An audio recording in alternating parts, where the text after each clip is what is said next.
রঙিন ডানা মেলে আকাশে ভেসে বেড়ানো নানা রঙের প্রজাপতিকে ঘিরে জাহাঙ্গীরনগর বিশ্ববিদ্যালয়ে সৃষ্টি হয়েছিল উৎসবমুখর পরিবেশ।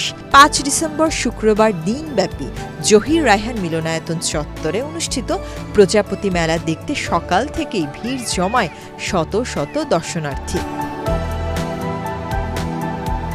উড়লে আকাশে প্রজাপতি, প্রকৃতি পায় নতুন গতি, এই স্লোগানকে কেন্দ্র করে আয়োজিত মেলাটি বিশ্ববিদ্যালয়ের প্রাণীবিদ্যা বিভাগের কীট তত্ত্ব শাখার অন্যতম বার্ষিক আকর্ষণে পরিণত হয়। ক্যাম্পাস জুড়ে প্রজাপতির ছবি সম্বলিত পোস্টার, ব্যানার, বর্ণিল সাজসজ্জা এবং নানা বয়সী মানুষের উপস্থিতিতে উৎসবের আমেজ ছড়িয়ে পড়ে।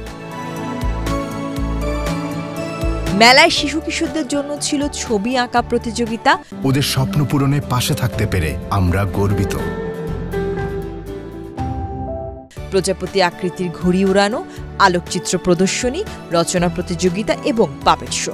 পাশাপাশি ছিল প্রজাপতি বিষয়ক ডকুমেন্টারি প্রদর্শনী ও ওয়াজেদ মিয়া বিজ্ঞান গবেষণা কেন্দ্র এবং প্রজাপতি পার্কে জীবন্ত প্রজাপতি দেখার বিশেষ আয়োজন। দিনব্যাপী এই আয়োজনে দর্শনার্থীদের অংশগ্রহণ ছিল চোখে পড়ার মতো।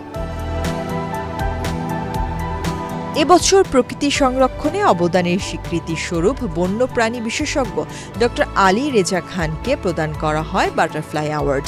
আর বাটারফ্লাই ইয়াং এনথুসিয়াস্ট অ্যাওয়ার্ড লাভ করেন জাবির প্রাক্তন শিক্ষার্থী নূরে আফসারি ও শাহরিয়ার রাব্বি তন্ময়।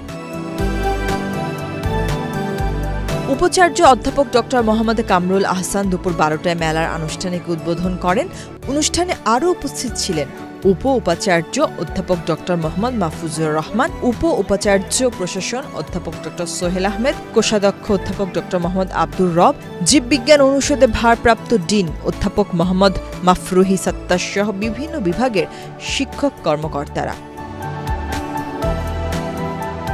২০১০ সাল থেকে যাত্রা শুরু করা জাহাঙ্গীরনগর বিশ্ববিদ্যালয়ের এই ব্যতিক্রমী প্রজাপতি মেলা এখন দেশের প্রকৃতি সচেতন জনগোষ্ঠী ও প্রজাপতি প্রেমীদের একটি গুরুত্বপূর্ণ বার্ষিক সমাবেশে পরিণত হয়েছে।